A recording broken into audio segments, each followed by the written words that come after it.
사랑하는 성도님들, 오늘의 이야기는 한번 작은 질문으로 시작해 보겠어요. 여러분 외국에서 생활을 하시면 어떠실 것 같습니까? 그냥 외국 놀러 가는 거 말고 3일, 일주일 이렇게 놀러 가는 거 말고 진짜 그냥 외국에서 살아가는 것, 정착해서 살아가시면 어떨 것 같습니까? 1년, 3년, 5년씩 이렇게 정착해서 살아가시면 어떨 것 같아요? 어떤 분들은 와 굉장히 기대됩니다 하실 수도 있고, 어떤 분들은 아휴 뭐 이 나이에 갑니까 이러실 수도 있고, 여러 가지 이제 마음이 드실 거예요. 근데 특히 이제 젊은 사람들은 외국 생활에 대한 그런 로망이 항상 있죠. 그런데 이제 제가 자신 있게 말씀드릴 수 있는 거는, 여러분 외국으로 가서 생활하시면 아주 많은 고생하실 것입니다. 돈이나 언어 문제가 다 해결이 됐다고 생각해도 마음의 어려움이 굉장히 많을 거예요. 제가 유학 생활을 했을 때도 실제로 그런 분들을 많이 봤어요. 딱 독일에 왔는데 이게 좀 이렇게 공부하고 유학 생활 좀 하다가 나 여기서 더 이상 못 있겠어 하고 다시 탈출하고 도망가신 분들 많이 봤습니다. 왜 그럴까요? 거기는 여러 가지 이유가 있지만 아주 큰 중요한 이유가 있습니다. 그거는 외국이 너무 느립니다. 정말 느려요. 반대로 우리나라가 굉장히 빨라요. 우리는 진짜 빠르거든요. 쿠팡 다음날도 아니에요. 새벽 딱 아침 문 열면 과일상자가 앞에 있어야 돼요. 그게 우리나라의 스피드죠. 새벽 2시에도 띠릭 하면 족발이 날라와요. 엄청 빨라요. 외국에서는 상상도 할 수 없는 스피드예요. 특히 이 속도를 어디서 느낄 수 있냐? 관공서. 우리는 아무 때나 가면 다 주민등록 등본이니 가족관계증명서니 아무거나 다 될 수 있잖아요. 그것도 모자라서 우리는 이제 집에서도 이 따닥 하면 그냥 다운받아서 인쇄할 수 있죠. 그런데 외국은 정말 사람들이 진절머리 나게 이거는 나 정말 이것 때문에 못 살겠다 하는 사람들이 한두 명이 아니에요. 외국인으로서 외국 살 때 아주 중요한 것, 어쩌면 가장 중요한 것 중에 하나가 비자거든요. 그러니까 우리나라는 주민등록증이 있죠? 주민등록증처럼 외국에서 살면 이제 비자가 있어요. 그 사람이 신원이 확인이 되고 거기서 이제 살 수 있는 그런 거주가 이제 허가가 되는 거죠. 그 비자증 그거 하나 받는데 정말로 오래 걸려요. 물론 이제 비자를 받는 것으로 결정되기까지는 오래 걸릴 수 있어요. 그만큼 신원은 철저하게 검증해야죠. 요새는 조금 덜해지긴 했지만 그래도 테러나 이런 위험이 워낙에 많다 보니까 신원을 철저하게 검증한 것까지는 받아들일 수 있어요. 그런데 비자를 받기로 결정이 되고 나서도 6주에서 8주 걸린 건 너무 길어요. 독일에서는 그 공식적인 문서에 아예 써져 있어요. 6주에서 8주가 걸릴 수 있습니까? 걸릴 수 있습니다. 6주에서 8주 어느 세월에 기다립니까? 그런데 우리나라는 어떻습니까? 여권 하나 딱 만들면 어떻게 돼요? 다음 주 중에 오세요. 직접 와서 수령하시겠어요? 아니면 우편으로 보내드릴까요? 딱 물어보잖아요. 그냥 다음 주 한 3일, 5일이면 돼요. 속도가 너무 잘하잖아요. 우리나라 3일에서 5일이면 되는 거를 외국 가면 6주에서 8주 기다려야 돼요. 인터넷 하나 신청하면 3달 전에 전화해야 돼요. 3달 전에 인터넷 하나. 우리 집에 좀 설치해 주세요 하면 3달 전에 그거 어떻게 삽니까?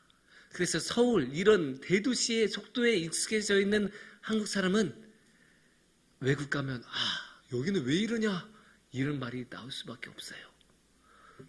외국 사람들 그 우체국 가면 다 이제 책 읽으면서 기다리거든요. 왜 그럴까요? 오래 걸리니까. 책을 읽어야 될 정도로 오래 걸리니까 책을 읽고 있는 거예요. 우리는 그냥 핸드폰 조금 하다가 내 차례네 하고 가잖아요. 거긴 책을 그만큼 오래 근데 그냥 왜 그러면 그 사람들은 고상하게 책을 읽을까요? 핸드폰을 안 하고 와이파이가 안 터지니까, 핸드폰이 안 터지니까. 그리고 어쩔 수 없이 책을 읽는 거예요.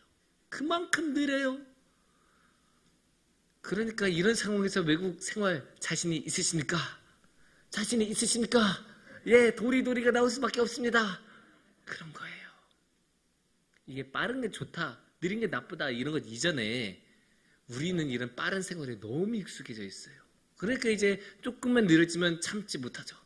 저도 그냥 조금만 참으면 이렇게 가시는데 아유, 이거 빨간 불이네 하고 괜히 돌아가는 경우 저도 있어요. 저도 이 빠른 그런 성질에 너무 익숙해져 있다 보니까 저도 참는 것, 기다리는 것을 굉장히 안 좋아해요. 하지만 안타깝게도 우리의 삶이, 우리 생활이 다 이렇게 빠르게만 해결이 되지 않잖아요. 빠르지 않은 경우도 굉장히 많아요. 느린 경우도 너무나 많아요. 느려질 수밖에 없는 경우도 많고, 특히 신앙도 이런 느린 것 중에 하나에 속합니다. 그래서 우리가 이 시간에는 이 빠른 세상 속에서 느린 신앙으로 살아가는 것에 대해 함께 생각해보는 시간을 갖도록 하겠습니다.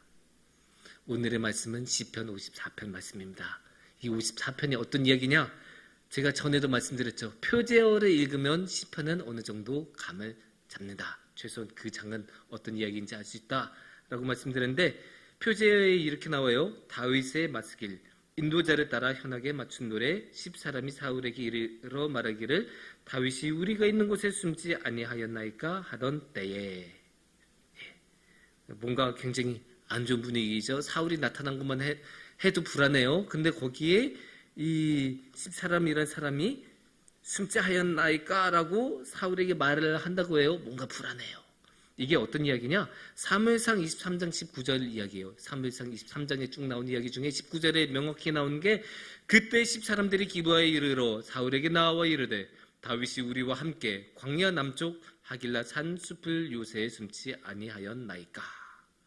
그러니까 이게 어떤 상황이겠어요? 다윗이 이렇게 숨어 있는데, 그리고 이제 항상 하던 것처럼 사울은 다윗 어딨어 하면서 찾아가는 그런 그때에 10사람들이 딱 와서, 저기 있어요. 저기 제가 두 눈으로 똑똑히 봤습니다. 저기에 다윗이 숨어 있습니다. 라고 말해 주는 거죠. 이게 고상하게 평범하게 일상적으로 말하면 말해 준다인데, 이거를 조금 더 감정이 실어서 말하면 뭡니까? 밀고를 하는 거예요. 감옥에 있는 그 죄수들조차도 용납하지 않은 게 밀고거든요. 이 밀고를 이 10사람들이 하는 장면입니다. 그런데 그런 복수의 마음, 그 화나는 감정이 들기 이전에 다윗이 어떤 상황입니까? 엄청난 위기이죠. 왜냐? 숨어있는 곳이 발각을 당했으니까, 숨어있는 곳이 어딘지 알아냈으니까. 그런데 사울한테 잡히면 어떻게 돼요? 사울한테 잡히면 다윗은 무조건 죽는 거예요. 사울은 무자비, 최소한 이 시절의 사울은 완전 무자비한 그런 상태였기 때문에 다윗에게 이만큼의 관용과 자비도 베풀 상황이 아니었어요. 그런 생각이 없었던 상황이었어요. 그러니까 지금 잡히면 다윗은 무조건 죽는 상황입니다. 얼마나 큰 위기 상황이에요? 그러니까 이런 위기 상황을 3절에서 특히 우리가 잘 볼 수 있습니다. 3절에서 뭐라고 나옵니까? 낯선 자들이 일어나 나를 치고 포악한 자들이 나의 생명을 수색하며 하나님을 자기 앞에 두지 아니하였음이니이다. 굉장히 극박한 느낌이 있죠. 포악한 자들, 잡히면 곧바로 해야 할 그런 사람들이 나의 생명을 수색하고 있다, 찾고 있다. 나를 그 우는 사자처럼 내가 어딘지 두 눈을 부릅뜨고 찾고 있다. 이런 장면이니까 얼마나 이 위기감이 느껴집니까? 이런 위기의 상황이니까 다윗이 1절처럼 고백을 하는 거예요. 하나님이여, 주의 이름으로 나를 구원하시고 주의 힘으로 나를 변호하소서. 너무나 당연한 반응이에요. 도움을 구할 곳이 하나님한테밖에 없으니까. 이렇게 계속 도망쳤는데 이제 도망쳐서 숨어있는 곳을 발각당하고 이제 오면 곧바로 잡혀서 생명을 잃을 만한 그런 상황인데, 당연히 하나님한테 도움을 구해야죠. 당연히 도움을 구할 수밖에 없는 상황이죠. 그런데 사람한테 도움을 구해요? 아니에요. 사람한테 도움을 구할 사람이 없어요. 왜냐? 이 백성을 지켜야 되는 왕이 사울인데, 사울이 이 왕의 자신을 잡으러 오잖아요. 거기다가 좀 숨어서 어떻게든 좀 살아보려고 했는데 옆에 있는 사람이라고는 밀고를 하고 있어요. 저기 숨어 있습니다. 어느 누구한테 도움을 구합니까? 어떤 사람한테 도움을 받을 수 있겠어요? 사람한테는 도움을 구할 수가 없는 거예요. 그러니까 하나님을 바라보며, 하나님 나를 도와주세요. 하나님 나를 변호해 주세요. 나의 생명을 구해 주세요. 간절하게 1절처럼 이렇게 말씀을 드리는 거예요. 근데 여기에 중요한 포인트가 있습니다. 지금 다윗은 뭐라고 하고 있어요? 도와달라. 하나님 나의 생명을 구해주세요. 이렇게 말씀을 드리고 있죠. 하지만 우리가 살아가다 보면 그런 것들이 느껴져요. 우리의 삶에 그 도움이 오기는 오는데 빨리 오지 않을 때가 있어요. 느리게 올 때가 있고 늦게 올 때가 있어요. 이게 뭐 하루, 이틀 이 정도면 다윗도 기다렸을 거예요. 그런데 이 기다림이 1년, 5년, 10년 이러면 기다리는 게 쉽겠습니까? 다윗만 해도 광야 생활, 사울을 피해서 광야에서 도망다닐 때 얼마나 하나님께 부르짖으면서 기도했을까요? 정말로 눈물 흘리면서 제발 도와달라, 살려달라 애원하면서 하나님께 기도 간절하게 하지 않았겠습니까? 그런데 그렇게 기도하는데도 광야 생활을 다윗이 10년에서 15년 정도는 했다고 해요. 10년에서 15년 동안 울면서 기도했어요. 근데 이렇게 하나님의 도우심이 늦어지면 반응은 두 가지로 갈립니다. 하나의 반응은 나 이거 못하겠다 더 이상 하고 이탈하는, 굉장히 불만에 토로하다가 결국 이탈하는 사람들이 있고, 다른 한 부류는 끝까지 하나님을 향해 그 믿음을 놓지 않고 하나님을 바라봐요. 두 가지 반응이 있어요. 이렇게 두 가지 반응이 있습니다. 그리고 첫 번째 반응, 하나님한테 불만을 갖고 하나님을 원망하고 신앙적으로 이탈까지 하는 그런 사람들. 신앙적으로는 당연히 권장이 되지 않죠. 우리는 당연히 하나님한테 항상 감사하면서 살아가야 된다고 말하잖아요. 당연히 권장이 되지 않아요, 이런 모습은. 하지만 인간적으로는 충분히 납득이 되고 이해할 수 있어요. 아니 지금 내가 당장 죽게 생겼는데, 지금 내가 당장 먹을 음식이 없고 마실 물이 없고, 지금 당장 내일 월세 낼 돈도 없고, 지금 당장 내일 등록금 마감이 내일인데 그 돈이 없는데, 지금 내가 당장 어떻게 살 수가 없는 상황인데 하나님 안 도와줘. 지금 해결이 되는 문제가 있는데 그게 해결이 안 돼. 당연히 불만을 가질 수 있어요. 당연히 화가 날 수가 있고 당연히 원망이 나올 수 있습니다. 전혀 이상한 게 아니에요. 그거를 신앙적으로 약하다 우리가 욕할 수가 없어요.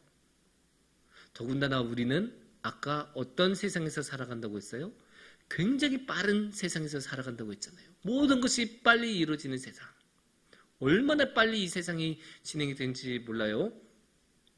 요새 활동이 좀 뜸해지긴 했지만 블랙핑크라는 걸그룹이 있죠. 굉장히 유명한 아이돌 그룹. 세계적으로도 굉장히 많은 팬층을 누리고, 그 뮤직비디오 하나 뜨면 뭐 1억, 2억씩 그 유튜브에서 사람들이 시청하는 그런 블랙핑크라는 그룹이 있습니다. 그 블랙핑크는 노래도 유명하지만 그 뮤직비디오가 어마어마하게 강렬해요. 근데 그 뮤직비디오를 보면 어떤지 아십니까?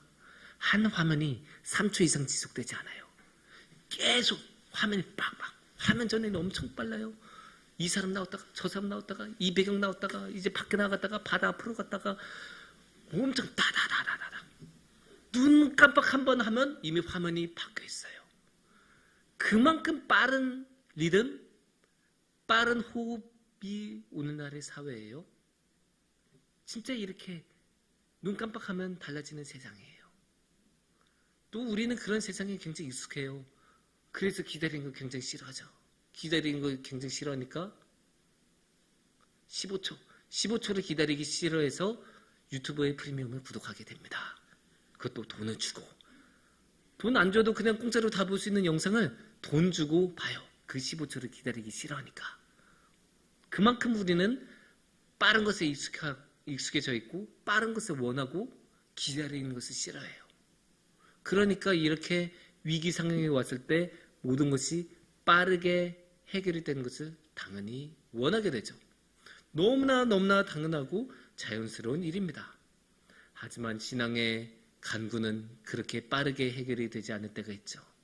우리가 정말로 너무나 간절히 원한 것인데도 굉장히 오랜 세월이 지나서야 해결이 되는 것들이 있습니다. 그러면 다윗은 어떻게 그렇게 오랫동안 기다릴 수 있었을까요? 어떻게 그렇게 참을 수 있고 어떻게 그렇게 그 긴 시간 10년, 15년의 세월을, 어쩌면 그 청춘의 세월을 광야에서 다 허비하면서 그렇게 기다릴 수 있었을까요? 아주 중요한 건 하나는 다윗은 알고 있었어요. 이 시간, 이 도망다니는 시간, 이 광야에서의 이 시간이 그냥 기다리는 시간, 핍박의 시간, 고난의 시간이 아니었다는 것을 너무나 잘 알고 있었어요. 그러면 어떤 시간이었을까요? 이 시간은 익어가는 시간이에요. 익어가는 시간. 다윗이 한 명의 신앙인으로서 익어가는 시간, 이스라엘의 왕으로서 익어가는 시간, 신앙이 익어가는 시간이었던 것을 다윗은 너무나 잘 알고 있었기 때문에 흔들리지 않고 그렇게 도망다니고 많은 위기를 겪으면서도 하나님만 바라보면서 끝까지 기다릴 수 있었어요. 그런 모습을 당연히 이제 저절로 이루어지지는 않죠. 그것도 많은 경험이 필요하고 많은 기도가 필요하고 그런 것들이 필요한데 거기에 도움이 된 게 하나가 있어요. 체험입니다.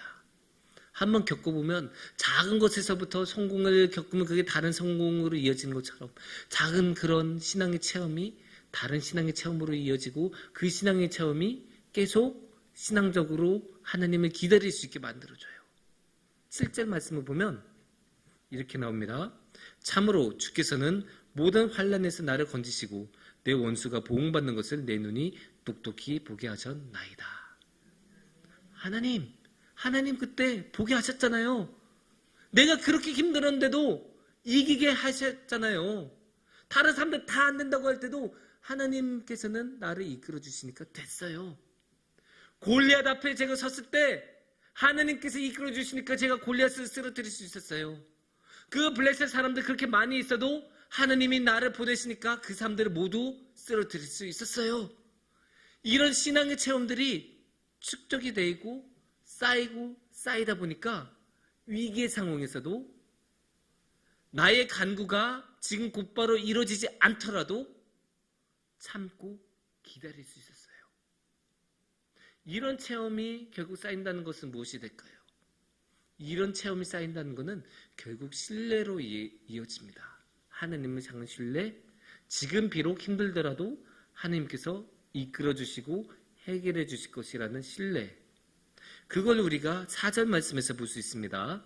하나님은 나를 돕는 이시며 주께서는 내 생명을 붙들어 주시는 이시니이다. 신뢰하니까 마음 놓고 하나님께 자신을 맡기시는 거예요. 그리고 이렇게 지금 자신이 발각이 되고 지금 잡히면 목숨을 잃는 상황에서도 하나님은 나의 생명을 붙드시는 분이시다. 나의 생명이 누구의 손에 있느냐? 여호와 하나님께 있다. 그렇게 당당하게 외치고 흔들리지 않고 이 위기 상황에서도 굳건하게 서 있을 수 있는 거예요. 신앙적으로도 조금도 흔들리지 않는 모습을 우리가 여기서 볼 수 있는 거예요. 그런데 이렇게 체험과 신뢰를 가지고 신앙이 익어가다 보면 이 신앙이 익는 거는 그냥 이렇게 끝나지 않아요. 뭘로 가냐? 감사까지 나와요. 그래서 결국 신앙이 익어가는 시간은 감사가 익어가는 시간이라고도 할 수 있어요. 그것을 우리가 어디서 볼 수 있냐? 오늘의 말씀 6절 말씀에서 볼 수 있습니다. 내가 낙헌제로 주께 제사하리이다. 여호와여 주의 이름에 감사하오리니 주의 이름이 선하심이니이다. 주의 이름에 뭘 한다고 합니까? 감사하오리니. 지금 목숨이 위험한 상황이에요. 발각이 당해서 사울한테 잡히기 직전의 상황이에요. 그런데 뭘 하고 있습니까? 감사를 하고 있어요. 내 생명이 없어지기 직전의 상황인데도 감사를 하고 있어요. 이게 어떻게 됩니까? 체험을 했었고 신뢰가 있으니까 신앙이 익어가는 시간이구나. 이것도 하나님께서 해결해 주시겠구나. 그 신뢰가 있으니까 감사할 수 있는 거예요. 그래서 지금은 비록 힘들고 고난의 시간이고 해결이 지금 되지 않는 시간이지만 이거는 그냥 기다리는 시간, 허비하는 시간, 없어지는 시간이 아니다. 이거는 신앙이 익어가는 시간이고 이거는 감사가 익어가는 시간이다.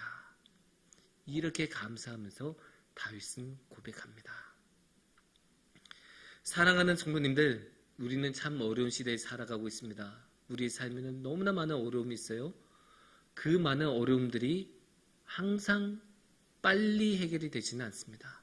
빨리 해결이 되면 너무나 좋겠지만 빨리 해결이 되지 않는 경우도 참 많습니다. 하지만 좌절하지 않기를 바랍니다. 이 고난의 시간은 그냥 괴로운 시간이 아닙니다. 이 괴로운 시간이라고 느낄 수 있는 이 시간은 신앙이 익어가는 시간이고 체험과 신뢰를 가질 수 있는 시간이고 감사가 익어가는 시간입니다. 그래서 그 익은 감사, 이 성숙해진 감사를 가지고 주님께 감사를 드리며 하나님과 함께하면서 그 하나님과 함께하는 그 아름다운 복을 누리시기를 축원합니다. 함께 기도하겠습니다.